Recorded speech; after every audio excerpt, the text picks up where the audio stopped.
Hey, this is John Leon Guerrero. Our guest today, Dan Blumenthal, is the co-author of An Awkward Embrace, The United States and China in the 21st Century. He has indeed spent the 21st century so far advising or serving within the U.S. government on relations and issues with China, having been the senior director for China, Taiwan, and Mongolia at the Department of Defense.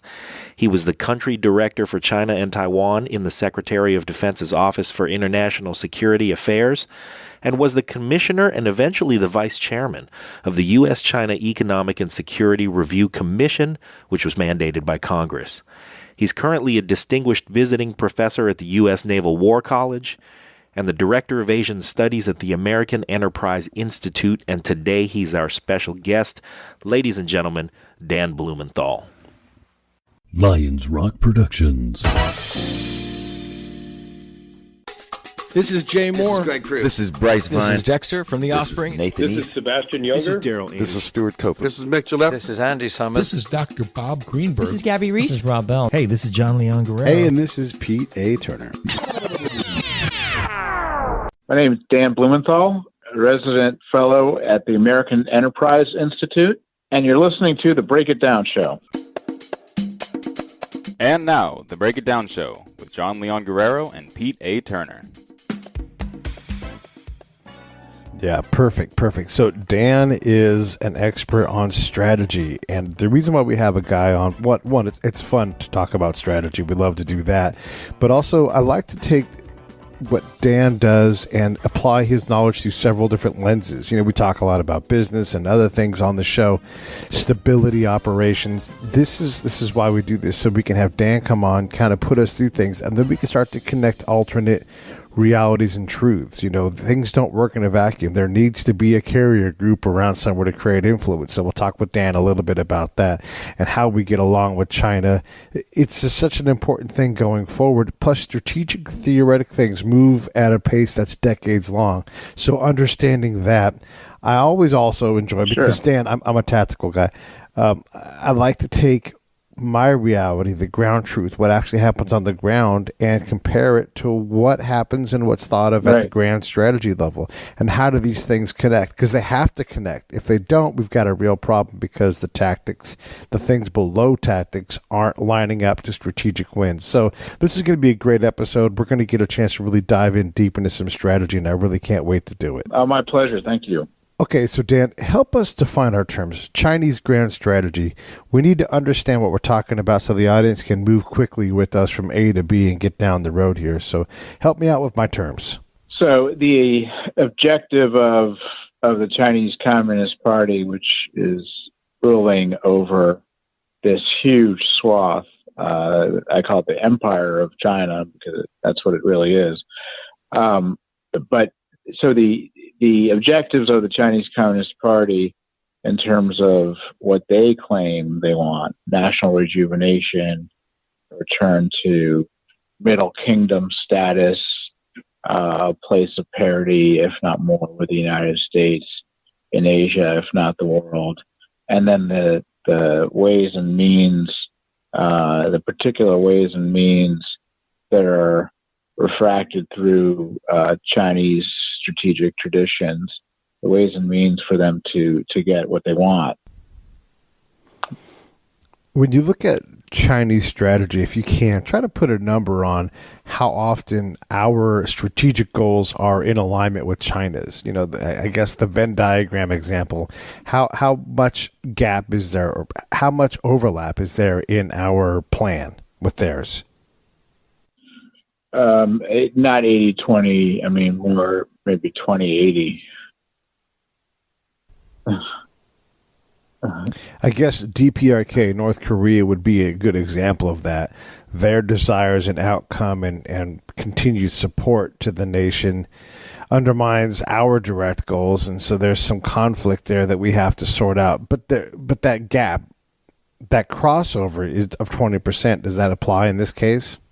Well, we have very different priorities. So we both, I think, say theoretically that we want North Korea not to have nuclear weapons, which in theory would be a very big deal if two big countries like the United States and China said we don't want this little country having nuclear weapons, but we've been saying that for an awfully long time, and I don't think that's China's top priority. I think its top priority is making sure there's no instability whatsoever in North Korea. Meaning, it'll take North Korea with nuclear weapons as long as nothing's changed. Meaning, there's no stability, there's no refugees, there's no regime change or anything like that. So, our number one priority, is to get rid of those nuclear weapons. China's number one priority is not that. Okay, so how does that work? I mean, I get that China wants stability, and they don't want regime change because that creates more instability and creates problems for them. They have 14 bordered nations, so the last thing they need is a lot of chaos. But they also have to appreciate that we don't, and I don't think anybody wants North Koreans having a nuclear lift capability, and we don't want them testing ICBMs. And there's a lot of problems, especially, I mean, beyond the fact that we're within reach of those missiles, and apparently we're the target right now. But how do we sort that out as two different nations that want sort of the same thing, but you also can't fault China for wanting stability? Well, for a while, I'd say 2017 until the spring of last year, we were getting there. We were putting so much pressure. The United States was putting so much pressure, short of a war, on North Korea, economically, diplomatically, informational pressure. And it was starting to affect China, too. China was also getting worried enough that we might actually use force, that it was starting to abide by UN sanctions, and also isolate North Korea. And it looked like,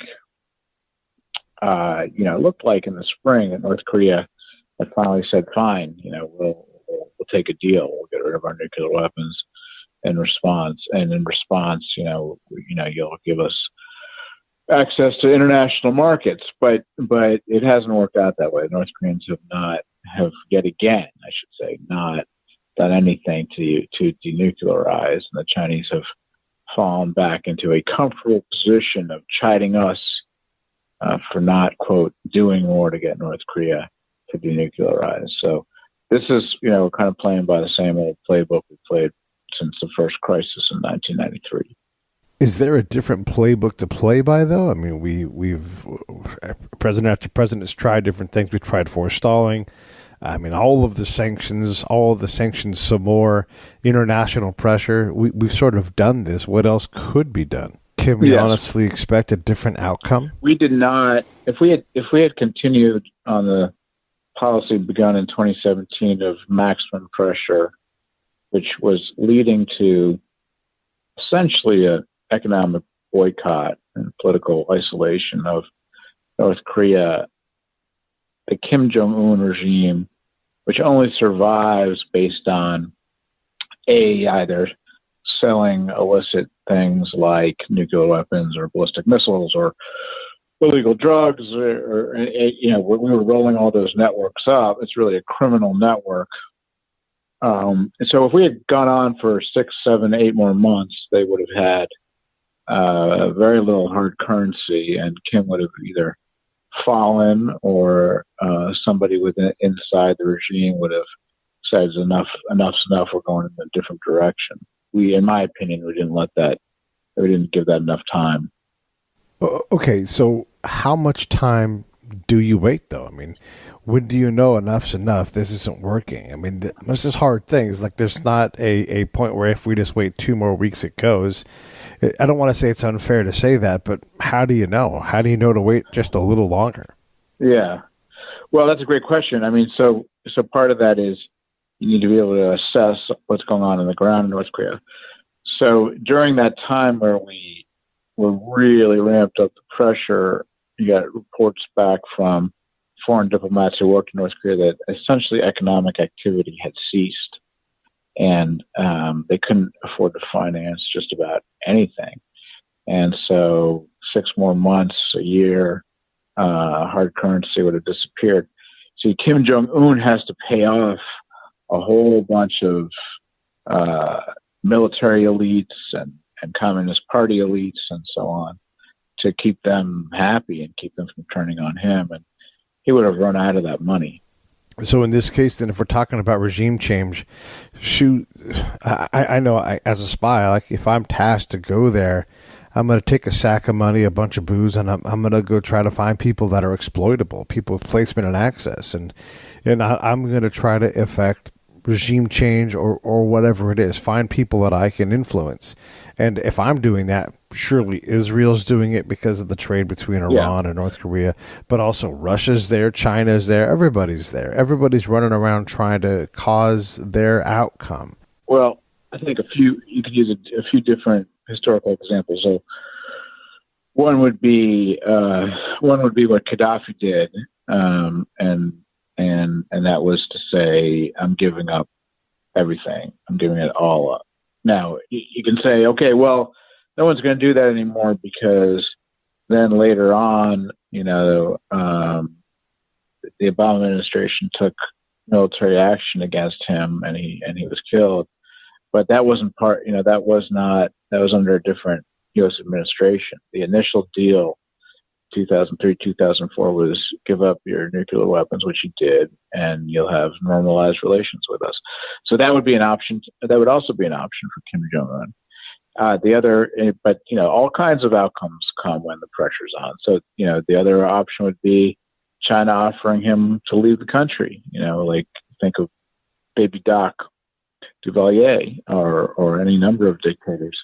So you all of a sudden you carve a whole bunch of options. If it's I'm either going to give up my nuclear weapons or I'm going or something really bad's going to happen to me. So a little more than a year ago, North Korea was obviously in full insight mode.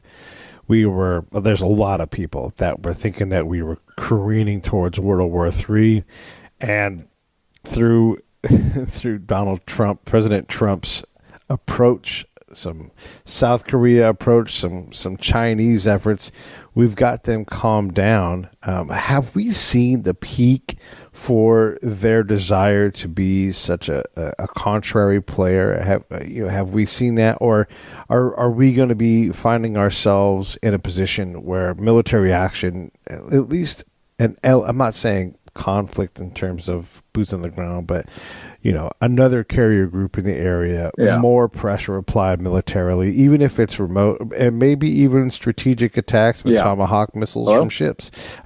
What do you think in terms of, have we seen their peak? We're in a lull, but during this lull, the North Koreans are building out massive amounts of fissile material that can be used for nuclear programs, and they haven't given up their ballistic missiles. So they can start testing again, and they can start doing all sorts of provocative things again. So and then we'd have to respond, and it wasn't just some carrier groups; it was all sorts of covert and overt military pressure to demonstrate what we would be able to do if North Korea took any provocative action. So we're in a lull right now, but North Korea has not stopped building out its capabilities to provoke once again. So is there a plan to, again, amass capability? I mean, the earthquake obviously damaged things. They backed off, but now they seem to, again, be building the capacity, as you're saying. Are they going to continue to apparently we are going to continue to come back to the well and try to take the path of least resistance. And so if they're going to constantly trade capacity for food, for money, for relief, and then go crawfish on every deal they make, they could do this indefinitely. So I would say, we don't have a lot of good options. We don't want to go to war. So I would say the best we have is what we had until about March of last year, which is maximum pressure on the regime, try to isolate it almost totally, and see if it wants to deal later, when it's further back on its heels. But it's not a place with a lot of good options. Okay, let me throw a couple of questions at the audience I'm sure it wants to ask. Okay, if North Korea is going to continue to do this, if China is going to work at cross purposes, why not take a surgical military capability and apply it? We certainly can do that. We can certainly launch a cruise missile at a specified target and apply pressure more directly, more immediately, and enforce those deals more impactfully. Well, so the time to do that, and when we considered it, was 1994, and then we backed away before they had so many different sites and underground tunnels. It would be a massive, massive effort right now. And, as an intelligence person, the work that would go into targeting, to figuring out where all these different sites are. So, the time to, back in 1994, there was one reactor, and we considered taking it out.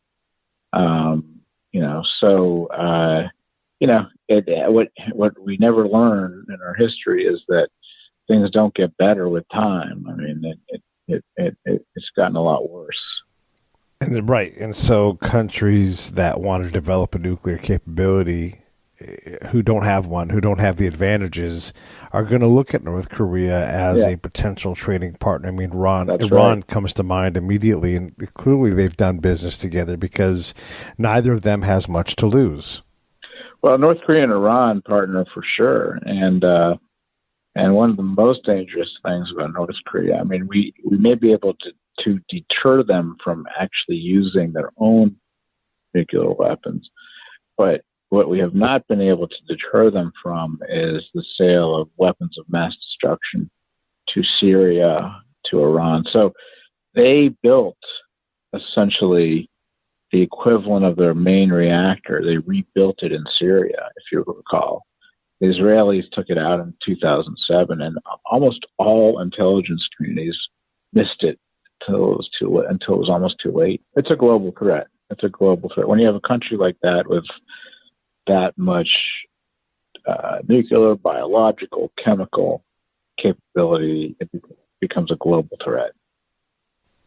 And of course, the scary thing is of the weapons of mass destruction, biological and chemical are a lot more challenging to deploy on a mass scale. Like getting a pathogen to survive outside of its normal environment is luckily very, very tough. And chemical weapons are just, it's hard to get those things to behave in a way where it's just accomplishing death on one side and not mass destruction of even its own people. Nuclear, heck, you can get nuclear wrong and cause a tremendous amount of damage and death. Yeah. Well, that and, of course, chemicals, the chemical weapons attacks in Syria by Assad against his own people. A lot of that came from North Korea. Okay, let's apply the presidential lens.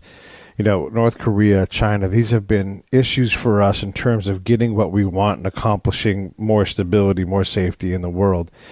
But you have, the U.S. sort of bangs around left to right in terms of politics and presidency. You have Bush the elder, Bush the younger, President Clinton, President Obama, President Trump, sort of this back and forth, different approaches.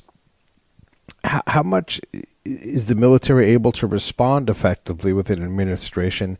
How much does this lack of stick-to-itiveness to a certain plan impacting us, or is this just the way we do it? Mm-hmm.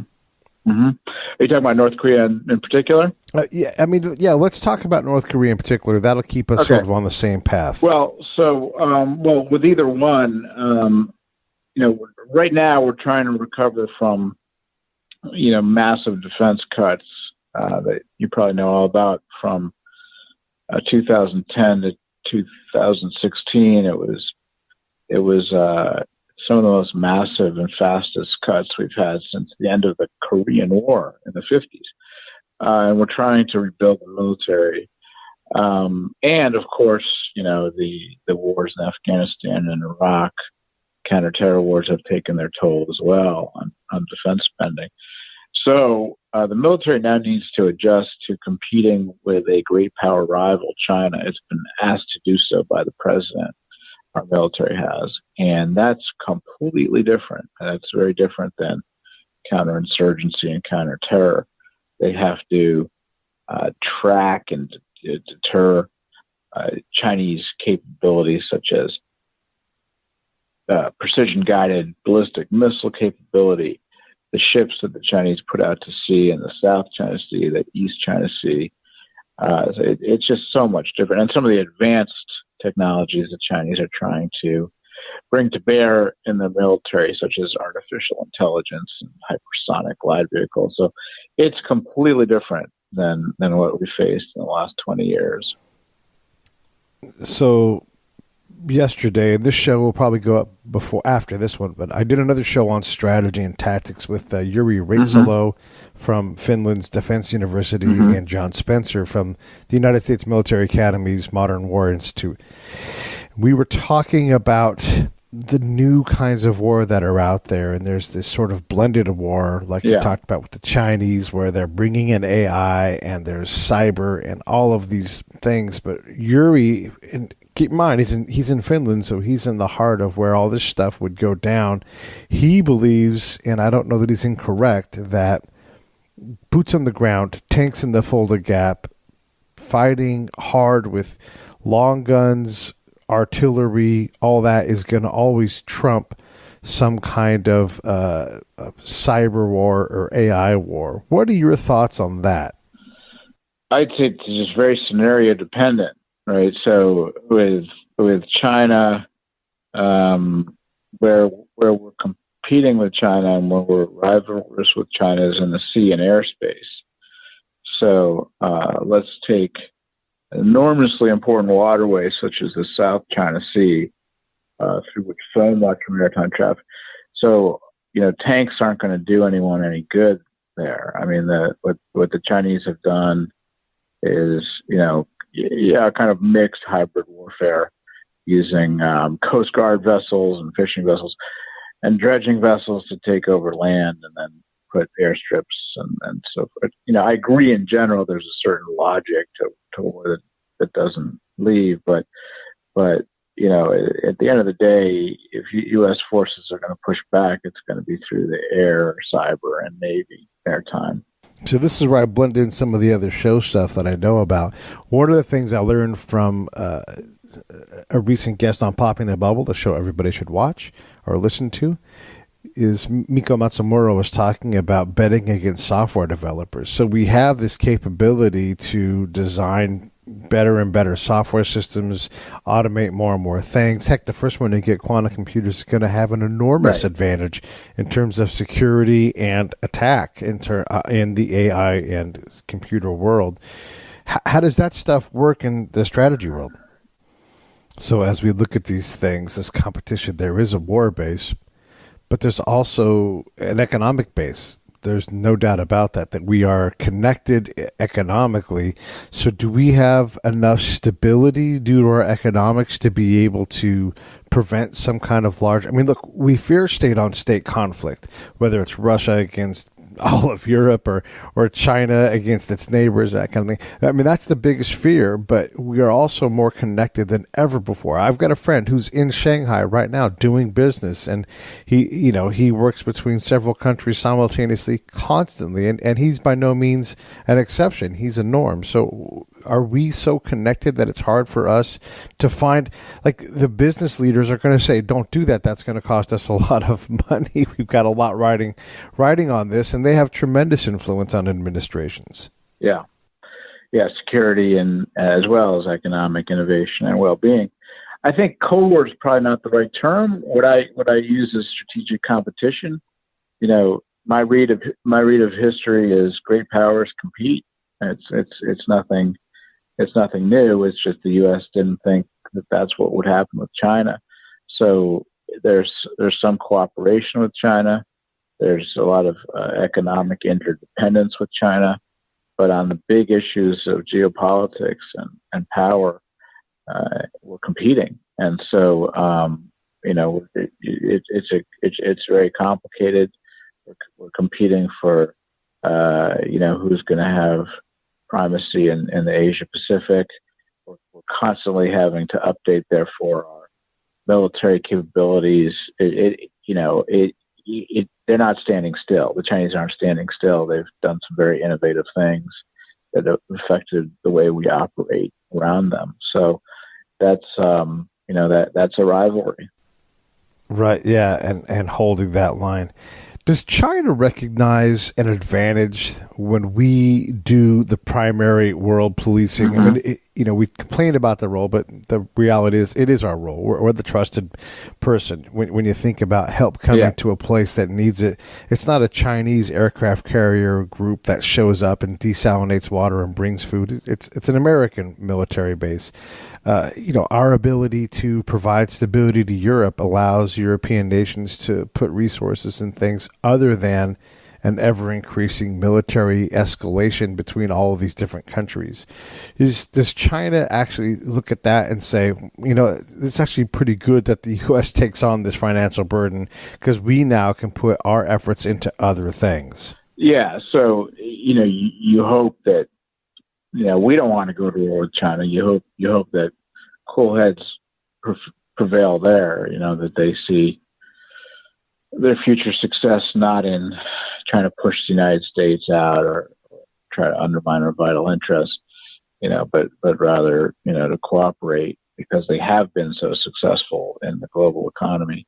But there are a lot of leaders in China who believe that, who believe that conflict is inevitable with the United States, that the United States it's untenable to have the United States stay in the Asia Pacific. But look, the answer to that is also to stay powerful and deter them. Peace, that's what people say, peace through strength, so you don't actually have to use it. It's just that China knows that you won't give an inch on your own interests. So you're alluding a little bit to President Trump's decision to push back. We are the number one country. We are the singular world power. We don't have to get the worst end of the deal all the time. Politics aside, is that an effective way to improve our position?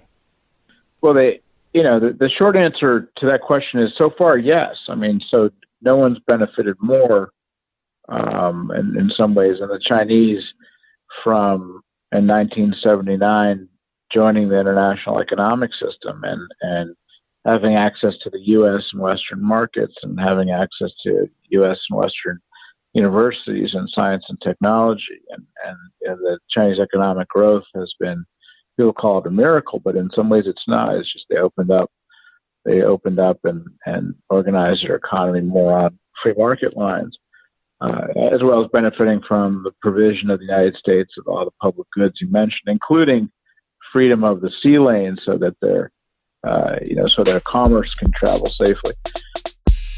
Hey, this is John Leon Guerrero, co-host of the Break It Down show and fellow producer here at Lions Rock Productions. And I'm proud to announce our newest show. It's called Justice. Season 1 is going to be a deep dive into some of the cases I personally worked on as a licensed private investigator, and you'll get a unique view into the criminal justice system that may just challenge some of your personal notions about how it should work and open your eyes in ways you never imagined.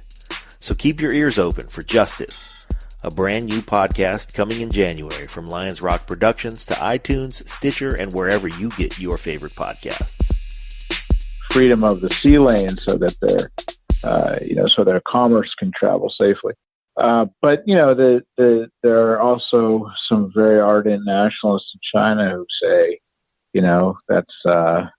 that's not what we want. We don't want to depend on the United States for anything, and we don't trust them. We're a great power ourselves. And of course, the United States is now pushing back on things the Chinese have done to undermine our interests on the economic front. Is mostly what we probably all hear about, but on the geopolitical front as well. So this is less about Donald Trump is crazy as a president, more about trying to at least forestall China's inevitable lead in technology and protecting our interests in terms of companies' intellectual property. And, there's this, China has the largest intelligence network in the world. I mean, basically any person who's from China can be tasked to collect, and they do. They go out and they look for any crack, any little small thing, and it's taken and exploited and brought to bear for the benefits of China at the expense of whatever the other company who develops the technology. Well, so if the outcome is that that China stops this nonstop thievery of U.S. and Western intellectual property, which is the basis of our economies and technology, then these tariffs and everything else will have been worth it. So it's too soon to tell. We've gotten China's attention, but basically saying you have stolen your way into undermining our own companies and our own innovation base. You have stolen your way into technological leadership, and we're not going to stand for that. And we have a lot of support around the world for that stance. So if it's inevitable, their lead that will basically be unbeatable, at least in our lifetimes, what do we do about that, if not do with the president? Well, we're doing some things. I think there's more targeted things you can do, and we're thinking about them, such things as if you can identify a corporation in China that's benefited from U.S. intellectual property theft, then you don't let them do business in this market, and you work with other big markets such as Europe to not let them do business there. So they get the point. These we still have the biggest market in the world. There's other ways to target Chinese technology companies who have benefited from IP theft and forced technology transfer. And it's still not too late. But if we had let it keep going, we would have gotten to a point where it might be too late in terms of our innovation base being so undermined. Okay, so I live in California, and I hear and see a lot of things that challenge my reality, and I have to respect that these folks are not just making things up. So as a ground truth guy that's been in combat, when I hear things like global warming, climate change was what destabilized Syria, I initially reject it, but I have to respect that person's come to that conclusion from another intelligent point of view. So can you give us an educated response to this? Is there any merit to this supposition, or am I completely wrong in blowing it off? Well, that's not credible at all. I mean, Syria is in trouble because Assad went to war against his own people to avoid the Arab Spring. I mean, that's human decisions. I mean, he could have made another choice. I'm not an expert on climate change. I try to keep up and not get sucked into, hysteria. Climate change is like everything else should be, every other public policy it shouldn't be exempted from, should be subjected to cost-benefit analysis. And some of the best writers on the topic, one of them is a Danish guy you might have heard of named Bjorn Lomborg, who constantly pushes back. He believes there's climate change happening, but he constantly pushes back on the hysteria. So first of all, it's not as bad as some people might have you think, and second of all, on a cost benefit analysis, what are the best ways of addressing it? But when people go out there and say it's a national security threat, they lose me, because national security threats are decisions made by leaders to start wars or start competing with the United States or whatever it is. It's not based on changes in the weather. And the other is reallocating military budget money. I've got a friend that suggests that by cutting the military budget by, say, 50%, that we could better use that money for social programs. I don't think it's that simple, and I think we lose a lot with that 50%. But I'm not the expert. You are. So what about an enormous change to how we fund defense? Mm-hmm. Well, so obviously we need to help folks that need help, but we spend most of our money on that. So 72% of the U.S. national budget is spent on mandatory spending before you even start discussing the military. So that's entitlements that people are entitled to. Medicaid, Medicare, and Social Security, and paying down the debt. That's what most of the U.S. budget is spent on. The military comes in that discretionary budget, which is shrinking So it's still pretty minuscule compared to those other programs. All right, so help me understand this better. The modern Navy, we haven't had a large-scale naval battle in decades, and it's so long, it's almost like it's never happened. But we also have to keep pace with the evolution of naval warfare capabilities. So you build more and more complex ships, and those ships become so hard to run that they aren't capable of staying in the water because, the technology and the contract requirement to uplift the capacity of the sailors on the ship. It just gets harder and harder to keep these boats in the water, and they become trillion-dollar boats. And then, oh, heaven forbid, you sink a couple of trillion-dollar boats. Like an economy can't withstand all of that. What I can't reckon with is how do we deal with trying to predict what kind of boat will be effective?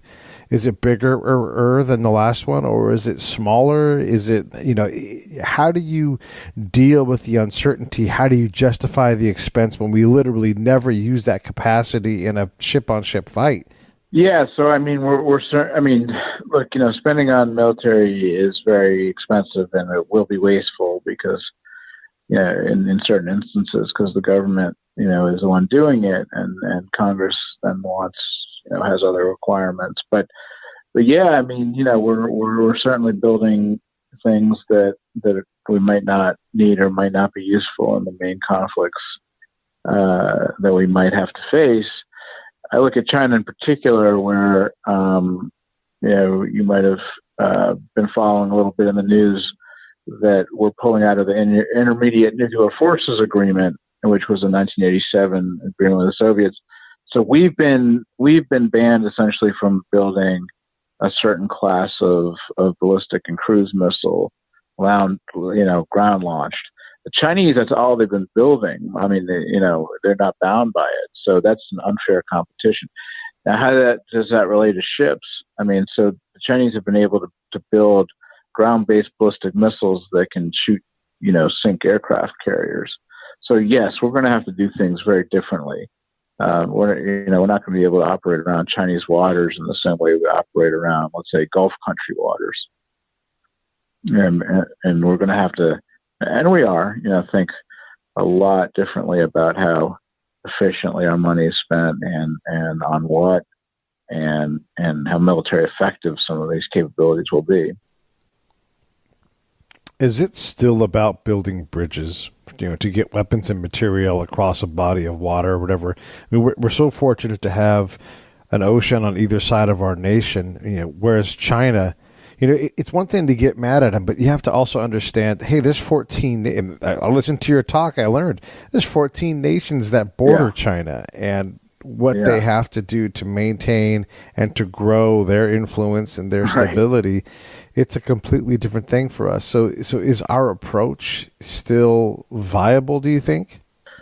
That's right. I mean, so if China really, wants to get in a full-on competition with us over key issues of geopolitics, we still haven't exercised all options. The reason I keep pointing out to people that China has all these land borders is that if we wanted to, we could complicate Chinese calculations much more so than we have been already. They're a continental power that's with one shoreline that's made some progress going to sea, but they still have to protect all those other borders. And we could develop close relationships with those border countries and just make them think about all the different problems they might have. But to answer your question, I think, most maritime most trade does go through, the maritime areas. And so we're still going to have to be a very strong sea power. Our commercial and international economic lifelines depend on that. It's one of the reasons we're most concerned about Chinese naval capabilities is undermining that program and that kind of those processes that have made us wealthy. But yeah, we can certainly complicate China's calculations a lot more than we have been. China's seagoing capability aside, and emerging and getting there. Yes. But when you look at the capacity that the U.S. has, we've been on the water for decades. We've got multiple careers worth of progression of knowledge, and we have learned, as limited as our capability is for us internally and what we'd like it to be versus what it is, we do have the strongest resume in terms of going to sea. I mean, if we go fight a Chinese unit, for sure our sailors will have more time on the water than whatever nation we come up against. Does that still matter? It's a great question. And I think you've said two things that are really worth everyone considering. One is that although we are a great power, we haven't fought a naval engagement of any consequence since the Second World War. It's been a very, very long time. But even so, our soldiers, sailors, and Marines and airmen and women, have so much experience and are so well qualified and professional that their shift into that kind of mindset will still be easier than China with a command culture and a communist party with political commissars on boats and so on. And no one knows the ultimate answer to that question. So China's building out all this capability. Will they be successful if they want to use it? And we never want to test it. We never want to test the proposition, but there's some big questions. There's some big questions about whether they can be effective or not. I mean, that's sailor just knows how to do that stuff. Our guy they've done it. They've got the muscle memory, and that's an expensive thing to try to acquire. That's a profession, yeah. I was struck by our military force. We pride ourselves on having a volunteer professional force, but it's really two kinds of professional, because the profession of military is important to us, and we play at, and I'll allow my ego to say this, we play at a higher level from my direct experience with places that have, like you said, a more command-driven military. So we're not great at mission command, and all the mission command people are upset that we don't do more of this, but we are better at it than, say, the Iraqis, the Afghans, and a lot of other countries where it's all top-down and you have to always check with higher, and, authorization isn't pushed down like we have it, and there does seem to be an advantage to, at least in terms of, look, whether you do it right or not, we can act faster. We can make decisions more quickly because it isn't all driven by a singular point of failure. It's, leadership is constantly pushed down and mentored and built up, and then also trained back in the rear with college and advanced schools and all kinds of other things. So we really invest in this professional side of it. It seems like a place like China, where you are worried about political officers and appearing to do the right thing. And I've been watching these Medal of Honor shows. They do a little bio on each Medal of Honor winner, and it's just incredible. These people are in combat. They're trying to protect their brothers and sisters in arms. They're shot up, and they still continue to move towards the enemy. They've got 15 holes in them. They're mortally wounded, but they'll be goddamned if they're going to be damned by this. And they're not worried about being hungry, or they're not worried about their family's safety because of their actions being perceived in the wrong way. And there has to be some kind of an advantage to that kind of fighting. I know certainly in Japan in World War II, our ability to train and improve our pilots vastly outperformed their singular go out, fight, die, replace approach. I think it is. I mean, and I think, you're also reminding everyone of something extremely important, which is the number one asset the U.S. military has is U.S. soldiers. I mean, there's nothing quite like them. And the way they're trained, the morale, the way they conduct themselves in combat and not in combat, the experiences they have, the education they have. And I don't think China's anywhere near there in matching. Now they have more. I mean, they have more, and they have some serious capabilities, and they have great ambitions. So I would never want to test it, but the U.S. soldier is something very unique. One of the examples I like to use is a brigade staff room, because we know that in a brigade staff room. So, one of the things, this is for the outside folks who don't know military life, and maybe you've heard me say this, but I'm going to say it again because it bears repeating. when you go to a brigade conference room, these are not people that are failures in life. In the brigade conference room, essentially, a brigade is 5,000 people. So imagine the top of that, the head shed, where you have the thinkers and the folks that figure things out. Maybe there's 35 people. Maybe there's 100 people in there. But every single person in that room most likely has a BA degree, or some kind of bachelor's degree. Mm-hmm. You wouldn't get in there without that. Many of people in there have master's degrees. They're professionally published in their discipline, and a lot of those people with masters have multiple master's degrees. And in that room, there's likely 5 PhDs. And if those things, and all of those people are continuing to self-improve, Mm-hmm. that level of professionalism in their discipline, getting smarter, writing the next new thing, all of them compelled to do this while they're being mentored by somebody who's ahead of them. This is what you're fighting when you, of course, you don't want to test the capacity and the enormous manpower of China, and their ability to create software, but the power of all of the development that the U.S. military and her partners puts in, it's impressive. That's right. I mean, it's really very impressive. And I'll say this again because this bears repeating, because it's a bit of a challenging point to communicate clearly.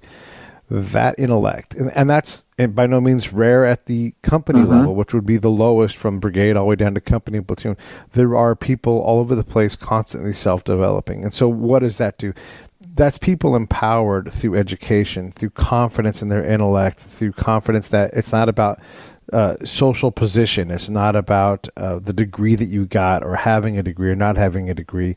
The ability to make decisions, smart decisions, at a pace that's faster than, say, a Russian unit that's tied down with a political officer, or another unit that's very top down, where the commander says something. In the U.S. military unit, the commander puts out an intent, everybody writes it down, and they try to figure out how to accomplish that intent from the commander. That's absolutely an exception in terms of the countries that we look at as being our potential adversaries. Right. And it's just the adaptability, the trust, as you said. So if you're a Chinese, if you're a new Chinese, say, submariner who's for the first time told to go out to sea on a nuclear submarine, is your commander trusting you? Are you trusting the people back in the command center? There's a political commissar there who's going to report on you, whether you're loyal to the party and all that. So, it's again, I don't ever want to understate their military capacity, but these are these questions we just don't know the answer to. We don't know how effective that would be under stress. I guess this sort of circles us back to this economic tie-in. I mean, at some point, our ability to develop bigger and greater weapons, more expensive, more complex, starts to eat at our ability to economically survive. If you've got a bunch of B-2 bombers, each costing $2.1 or $2.2 billion sitting on a tarmac, and someone comes by and just destroys 100 of them, it's just not tenable to be able to go out. I mean, it takes an act of Congress to get that done. Granted, you're going to be at a time of war and the money's going to flow more easily, but at some point, it's just not viable to continue to replace things that cost $1 billion each, plus a multi-$100 million maintenance contract. How do we? Is the big war? Is it over? Is that time? Is it just too expensive for any nation to? I mean, you have to be able to get money, and if your nation can't afford it, you have to go borrow money, and that means that the Dutch have to trade that or trust that you can, actually pay back what they're loaning. So, have we reached a point where a big state-on-state or a big multi-state war is even possible? Well, I hope it's a thing of the past, but my read of U.S. military history is maybe a different take. We usually get into conflict when people think that think we won't. In other words, they'll push on something that matters enough to us, and they think we won't respond, and we do. So, my way to avoid war would be very clear with the Chinese that we don't want to do it. We're willing to do it, and we will prevail if we have to, if they cross certain red lines. But if we give the message to the Chinese or anyone else that that we won't respond to certain things. And I think that's a sure way to get into war. Is there a political link to warfare and getting into these fights? Okay, sure, we don't know what the next fight's going to be, but if we're going to unfairly paint with a big brush, we're going to say that the Democrats typically want to defund the military, which potentially increases the ability for instability, whereas the Republicans want to fund the military, which creates this resource that if you're the most powerful man in the world and you have the most powerful military, don't you want to go out and send it somewhere? So is it kind of the seesawing that we do of left, right, and we kind of don't have to get too far in any one direction, and that creates stability? Can you help give me a sense of how that works? Well, I tend to think the stronger you are, the less likely you'll go to war. I mean, that's my point of view. The other point of view is that is not that. Is that it's not strength that avoids war, but it's peacemaking and other forms of kind of global forums and all the rest of it. But I tend to think that I tend to come from a Reagan kind of background, which is if you're strong enough, people won't test you. Right. Okay. Give me more though. Why is that the case? Well, I am a reader of history, and I kind of see when people have been deterred and or given up. And just using the Reagan example, I mean, there was a massive military buildup during the Reagan years, and the Soviets essentially at a certain point said, we just can't keep up with this. The Americans are too serious. And I'm not saying that that's what ended the Cold War, but it certainly gave it a push.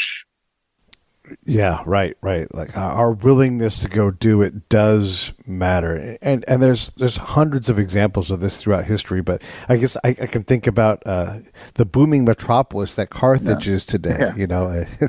It's they overplayed their advantage, they overplayed their fight, and then when push and shove came together, Rome said, "We're going to steamroll you, and there's never going to be a real Carthage ever again."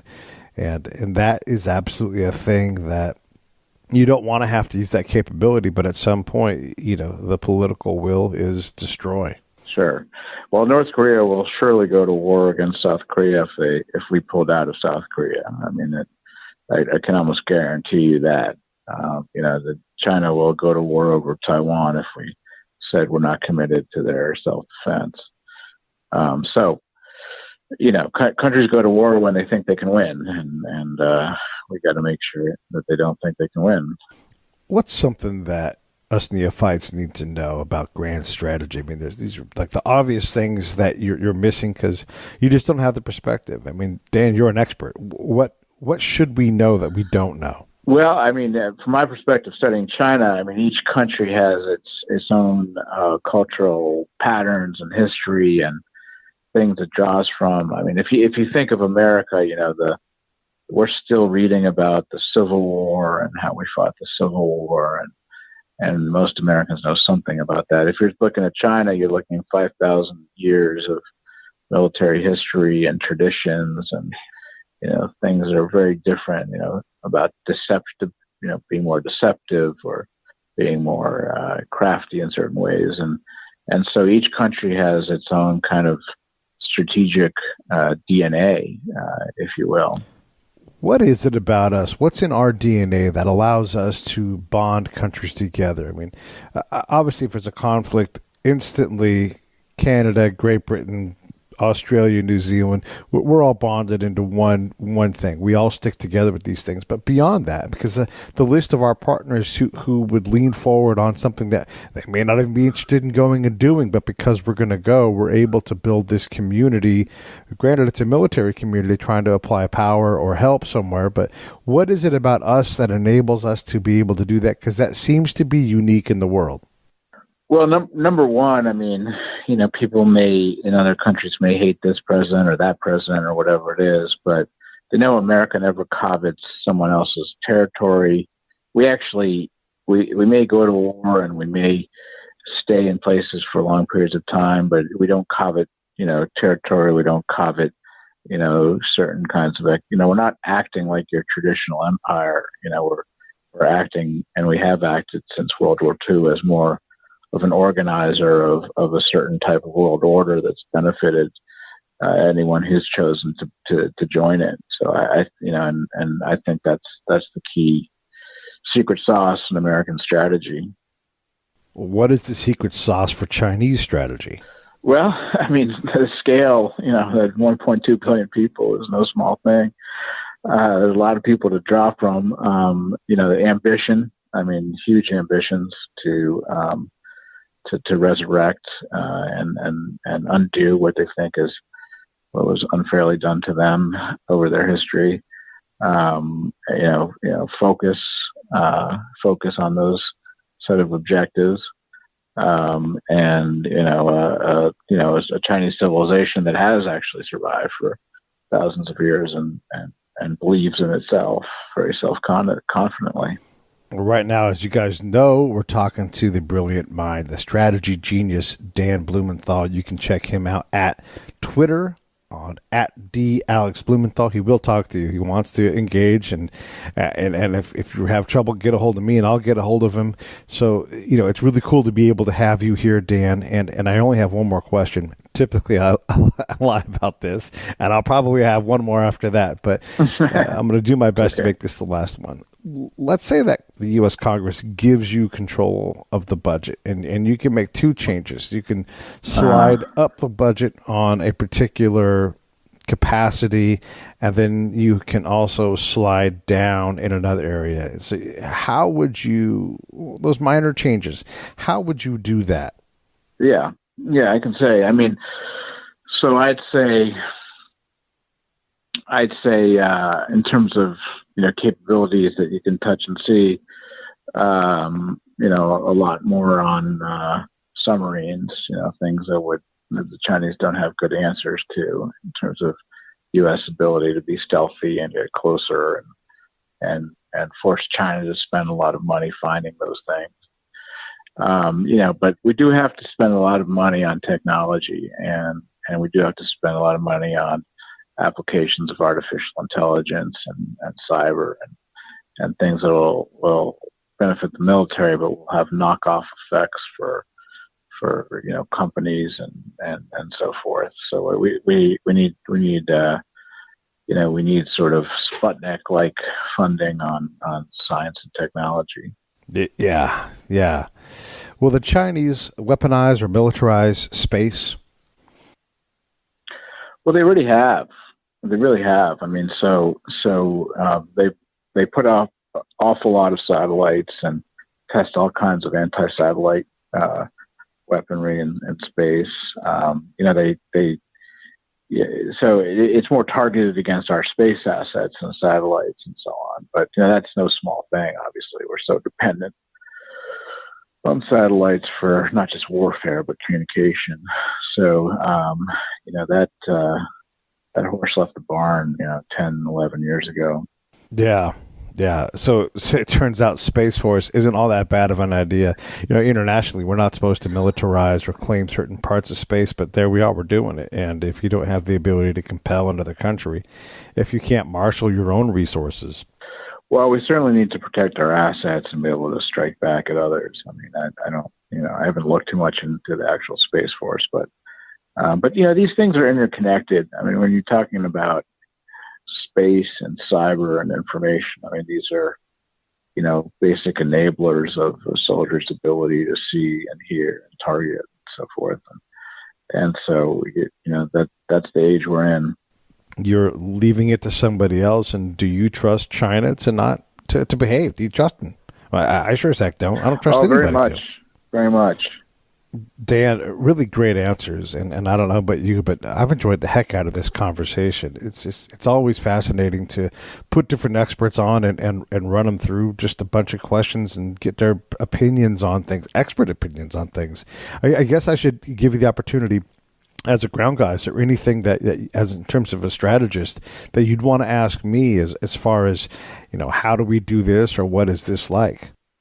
Well, how do we deal with this massive kind counterintelligence problem we're now facing. I mean, we're FBI director is almost every week saying, Chinese intelligence threat is nothing he's ever seen.